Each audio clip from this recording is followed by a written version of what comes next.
Welcome to Stories from Sites, the renovation podcast that digs a little deeper. I'm Amy Dornalick, and together with my co-host Jane Middlehurst, we peek behind the curtains of those Insta-worthy interiors to bring you the real processes people went through to make their dream homes a reality. This week we talked to Claire and Dan, who renovated a 1950s bungalow in Poole.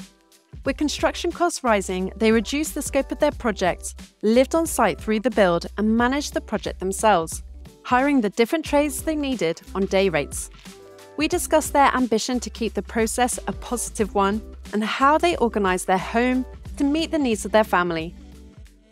So welcome to Stories from Site, Claire and Dan. Great to have you with us. Do you want to start by telling us where you're based in the world and, the beginnings of your renovation journey? Yeah, so thanks for having us. We're really excited to be here. So we live in Poole in Dorset. We both grown up here. It's our place where our homes have always been and our families. It's a really lovely place to live. So we bought a mid-century 1955's bungalow. It was a house that had a lot of potential because it's on a really big plot. It's south-facing at the back and it backs onto a nature reserve. So in an urban area, it's actually very much like living in the country. It's a very quiet neighbourhood. The bungalow we bought was really in desperate need of having some attention, but we could see that there was potential. But it took us 7 years before we could do the renovation project. So we lived with it like that and really got to know the place.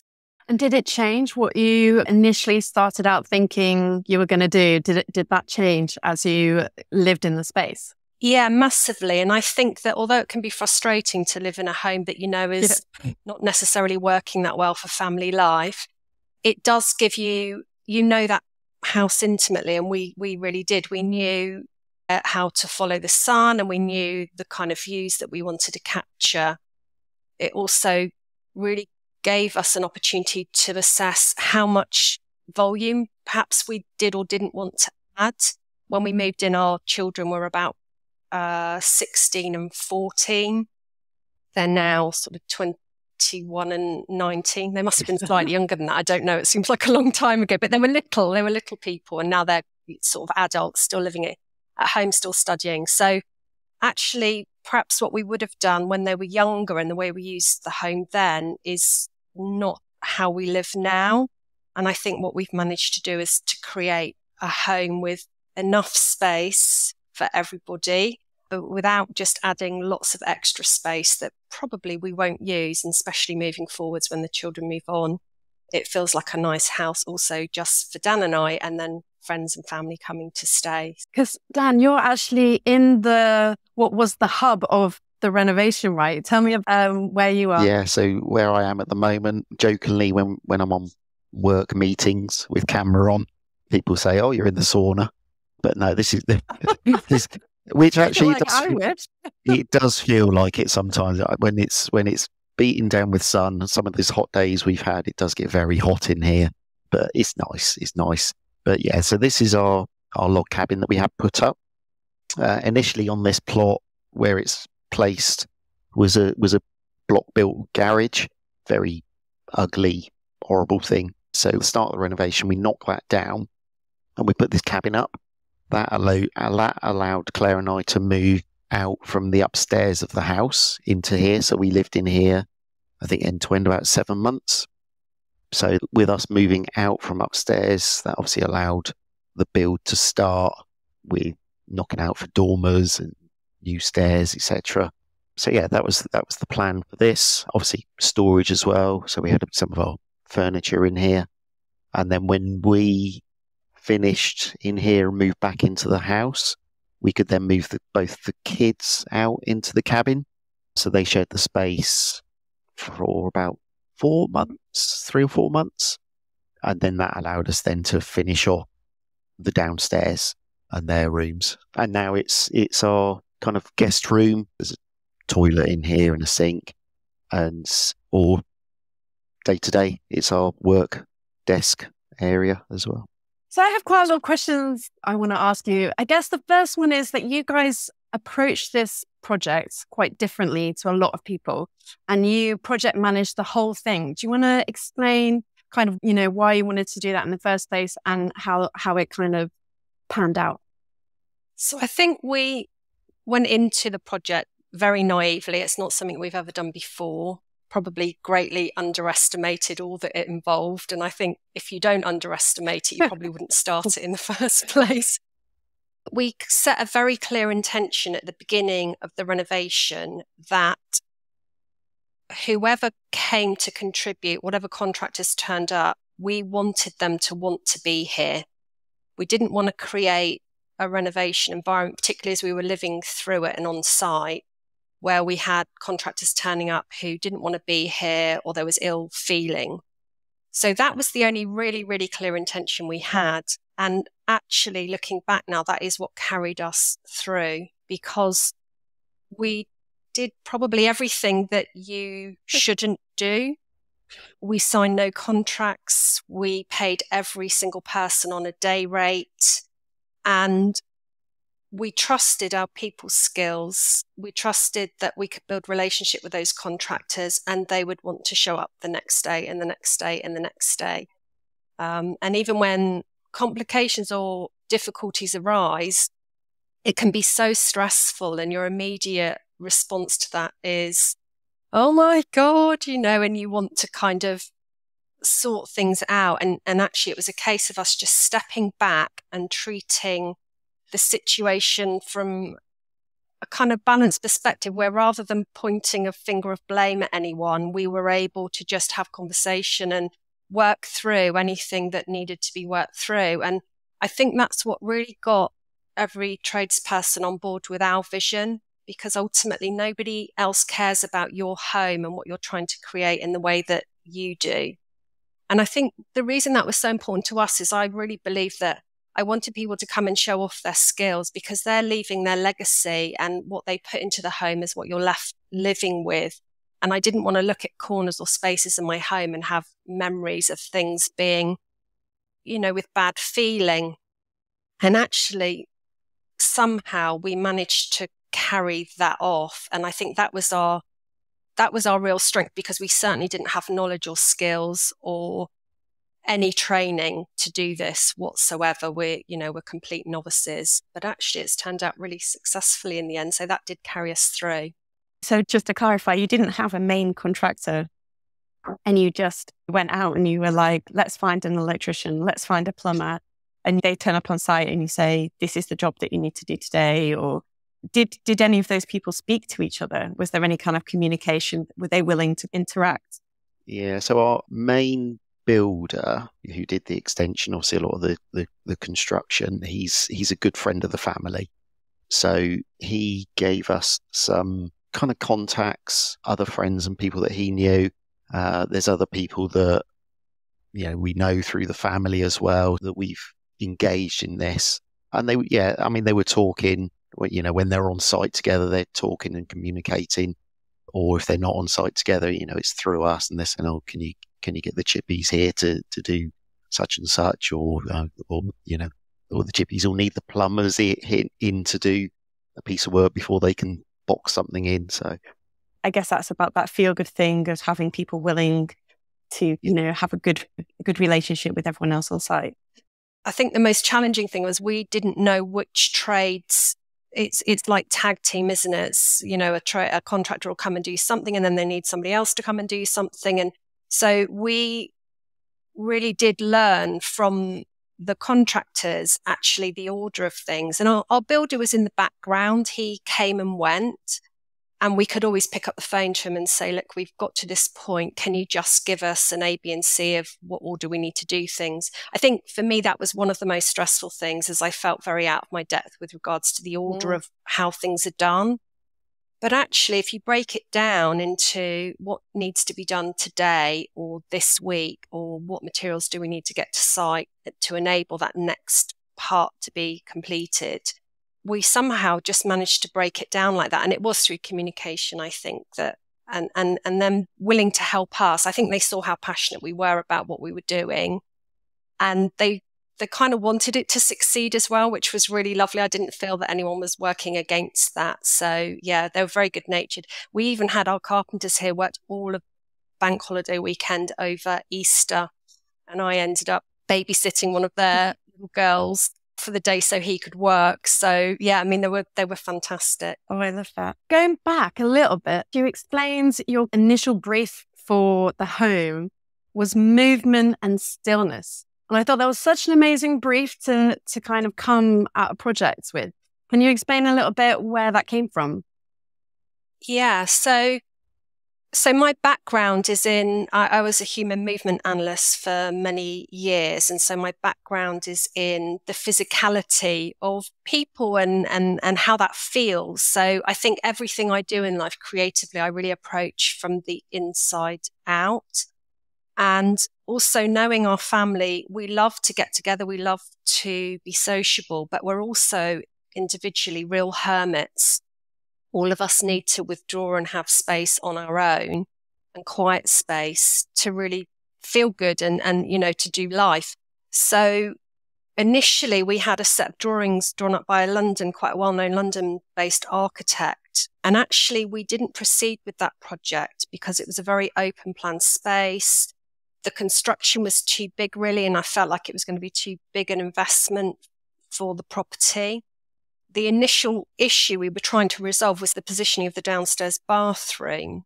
And we had a light bulb moment and said, what if we just leave that bathroom where it is and we work with it rather than that being the problem? And that allowed us to create a broken plan space. There's enough open space and communal space that we can really get together and have a lovely time with either just ourselves or other people. But there are breakout spaces and quiet spaces where we can sit and enjoy the view from the garden or sit and read a book or just for us to retreat. And that's actually how we live in it day to day a lot of the time. I love that. We're always advocating for getting rid of the open space because you end up using your furniture to be the walls and kind of to try and create that segmentation so that you can have space to do different activities. And I love that you recognize how your family was operating their kind of emotional needs, their physical needs, and work that into the plan. I guess I also wanted to ask about the budget side of things. Maybe how did you have an approach to that? I think the budget has kind of evolved as we've gone through the project. Obviously, we had an initial amount of borrowing, but where obviously with COVID and Ukraine war pushing prices of everything up, it has meant that budget is not stretched obviously as far as we thought it might. We have also done some changes along the way. So I think it was just a case of keeping a close eye on the budget and cutting costs where we could. So for example, throughout this whole project, we never even had a skip on site. So there was a lot of materials were reused. Like when we knocked down this block built garage, all of those blocks have been reused in retaining walls and different parts of the project. We've used some of the other materials for kind of, backfilling. We'd spend every weekend doing trips to the tip, loading up the car, just taking things away, sticking things on Gumtree. Quite often we'd have a pile of old wood out the front, and there was a local guy that would come and take it, and he'd use it in his wood burner or something. So we managed to get things off site without having to pay for a skip. That's really impressive. That's something that you wouldn't be able to do if there was a main contractor. Yeah, immediately they'd just get a skip in. I think another good way that we've managed to stay within our budget is with our storage costs. So obviously we've had to move all of our stuff out of the house. Rather than rent a storage space, we actually bought a large storage tent marquee and we put that up down the end of the garden. So that's been used. I mean, it was used for certain materials. If we had a load of wood being delivered, we wouldn't want to store that outside or inside in the way of people working. So it went down in the storage tent, which meant it was here on site, ready for when people needed it.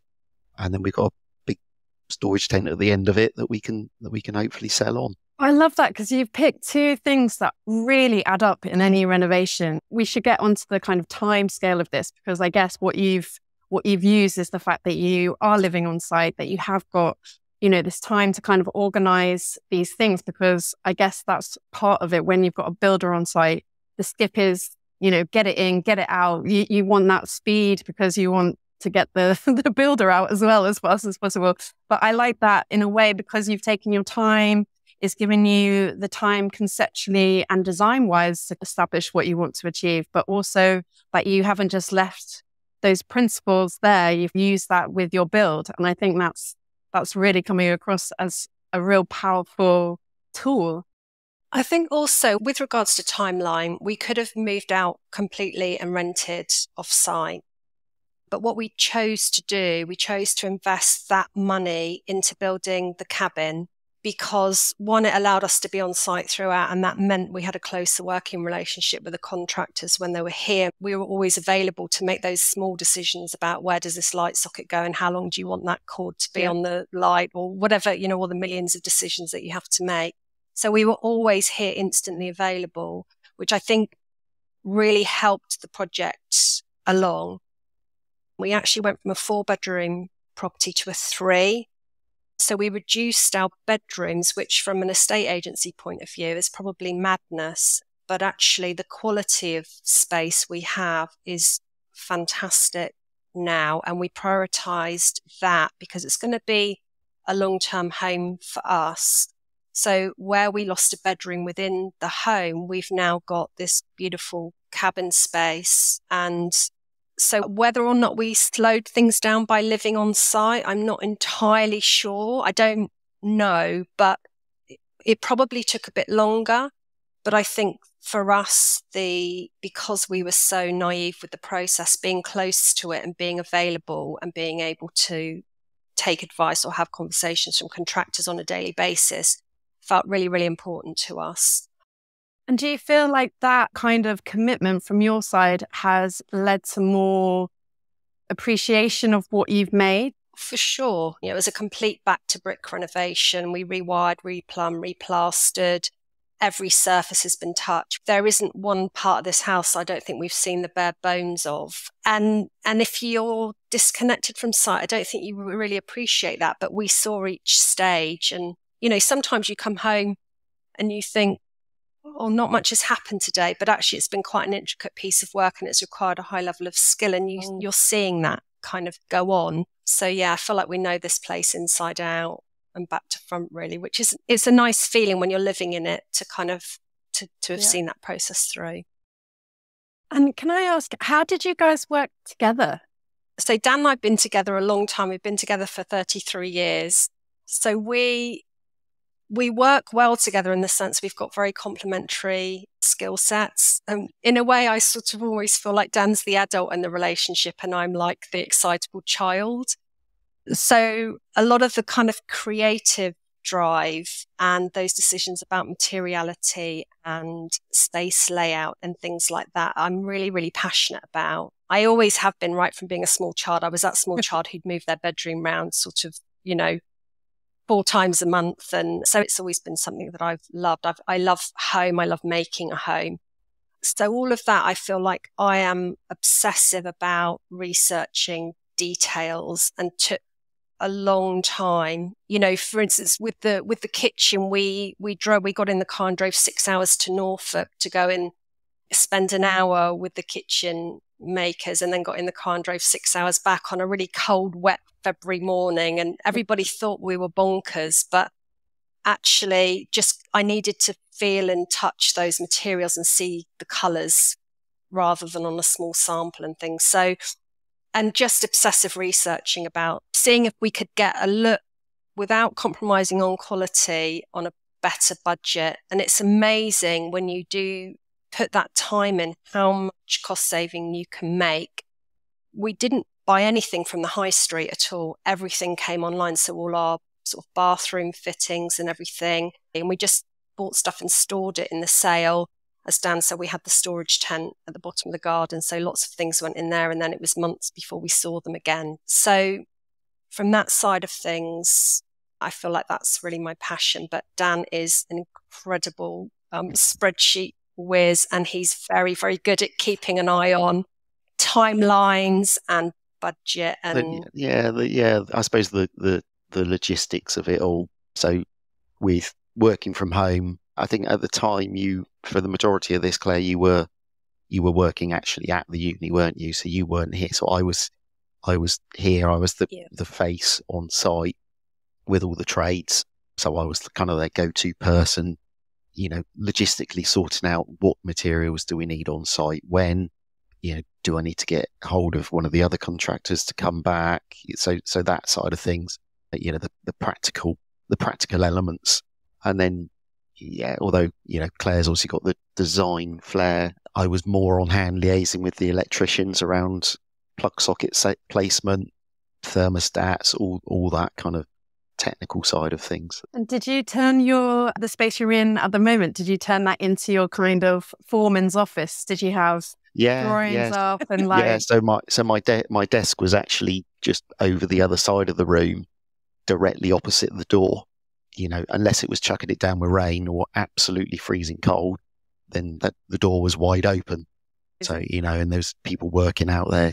Many times I'd be sat here on a work meeting and there'd be a cement mixer going behind me. So how long do you think it took you in entirety from getting your drawings to finishing and feeling like you were done? Yeah, it was about 15 months. And, while we were lining up Tim, our main builder, we were doing things like knocking down the garage here because we knew we wanted to get this cabin up first. So obviously we were sourcing that. And then out here, another friend of the family we know that does a lot of sort of landscaping and groundworks type things. We had him in, and our son was out here with a sledgehammer, enjoying himself smashing the garage down. That bit is fun, I have to say. Whenever we're on site with the buildings demolishing something, you do just want to join in. Yeah. Yeah. So we were able to get that started. Then while we were waiting for Tim, our builder, to start coming in and digging out the footings and things like that. It just have to wait for that window. We knew we wanted Tim. We trusted Tim. And we just had to wait for him to be available. It was about March 2022 where he actually sort of started digging footings and things. So yeah, and then everything just evolved from there. We did think we had carpenters lined up for the whole project, but on the first day that our carpenter arrived, it was him and his brother, and he said, I hope you don't think I'm going to be a magic bullet for this project because I've got 4 days, or we've got 4 days. And I remember my stomach hitting the floor and just a blind panic descending, because actually we thought that he was going to be available for the whole project, but he had so much work on, he just couldn't commit to it. So him and his brother did the first dormer, which is quite a complicated one because it goes over the hip of the house. And so that one, he put up the structure for that. But coincidentally, at the time, we were having our stairs replaced, which we'd gone to a local firm for, and there was 2 fitters here fitting the stairs. And our builder, because I was in a real tiz, was thinking, oh no, our project's not going to proceed. I don't know what to do. We don't know any carpenters. And our builder, Tim, said, why don't you ask the chippies who are doing the stairs if they want to take the project on? I said, well, I don't know them. I don't know what. And he said, look, anyone who can fit stairs like that, they're beautiful. They know their stuff. If they can do that kind of carpentry, they can do carpentry. And so that's how it happened. We just asked them, would you be willing to take it on? And then, there was 4 of them in the end that kind of, not all 4 of them all the time. Sometimes it was 1, sometimes it was 2, but they really became like family. They were very lovely, cool team, young team of carpenters. And actually they did all the plasterboarding for us. They did all the soffits and things. They did a lot of stuff that's not traditional carpentry.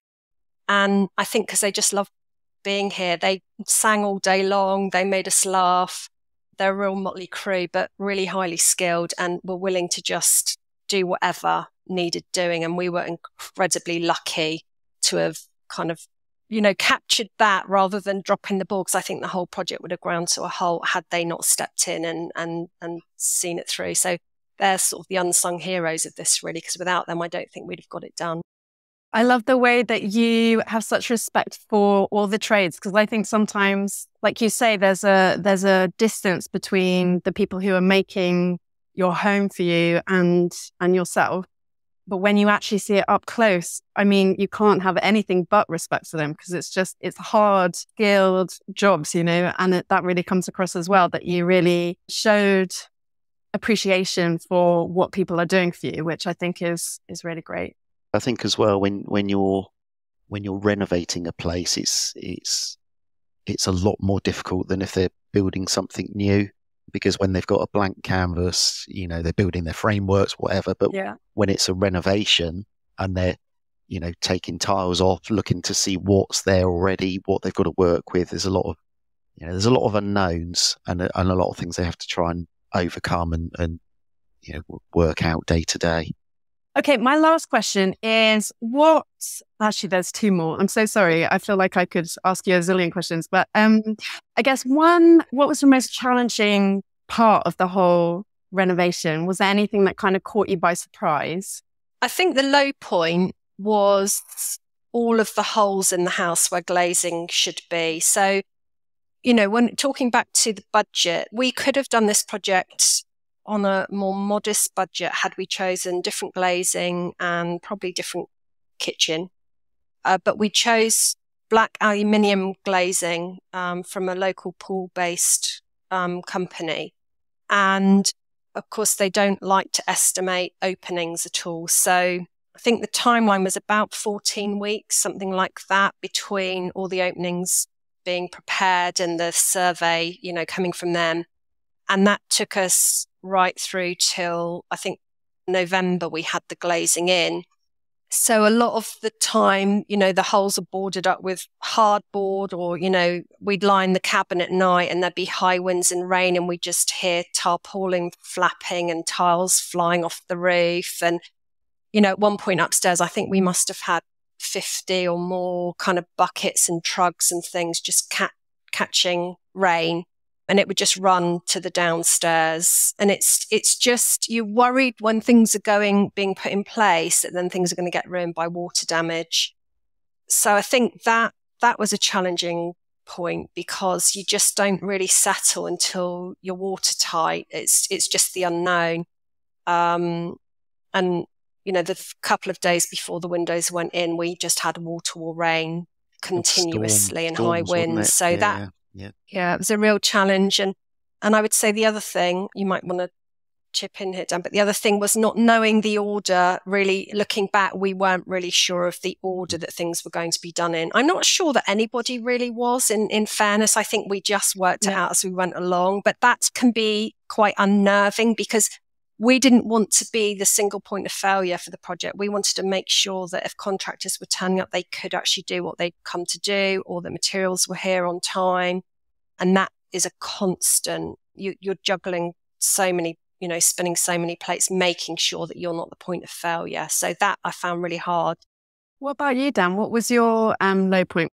Yeah, it's definitely a big, as Claire said, definitely a big challenge, having all the holes open in the house. I think keeping an eye on the budget as well was quite a low point. I mean, particularly as Claire said, the windows that we went for, we've gone for high quality glazing from a local company. When we had the original estimate, when they priced it up for us, and that quote came in, we were like, oh yeah, great. We had a bit of an idea of what it might cost, and it came in. It was there or thereabouts what we were expecting.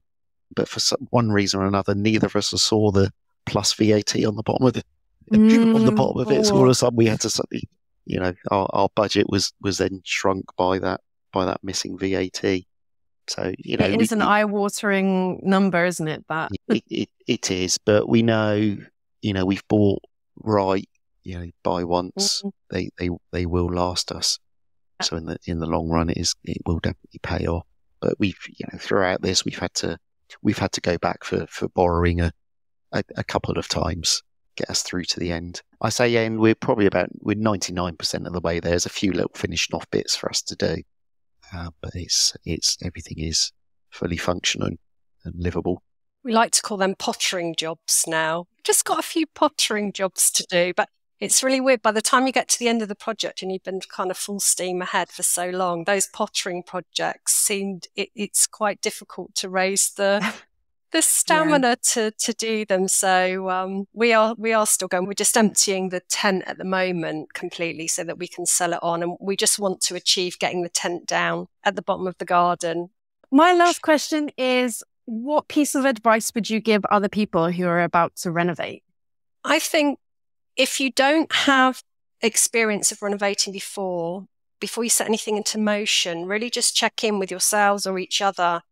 What are the important things for you, and hold on to that. So our initial brief, that, the movement in stillness might seem quite abstract, but actually it informed the layout and the materiality, particularly when we looked at the materials. We've laid cork flooring throughout the entire plan, downstairs, upstairs, in bathrooms and kitchens. We wanted that cork flooring because it's noise dampening.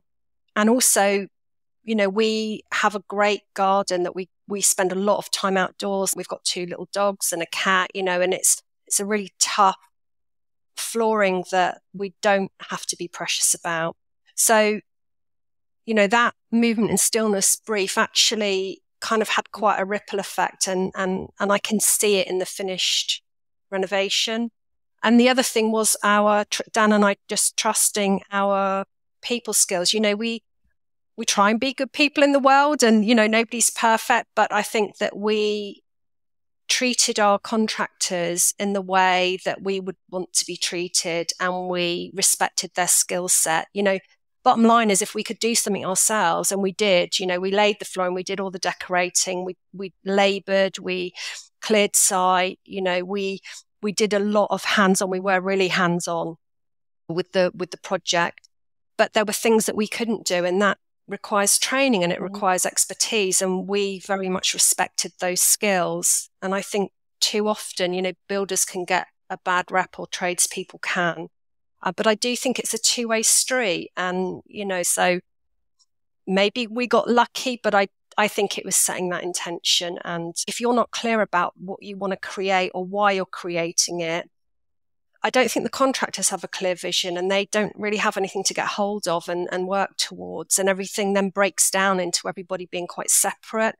Whereas I feel like our contractors were able to communicate with us, but also each other, because we were at the center of that. And, where we didn't have skill, I feel like we were probably, in one way, the nerve center, the communication, but also the glue that held everything together to completion. I love that. Amazing. Well, thank you so much. And if you would like to see photos of Claire and Dan's project, then head over to our website at homenotes.co/stories from site.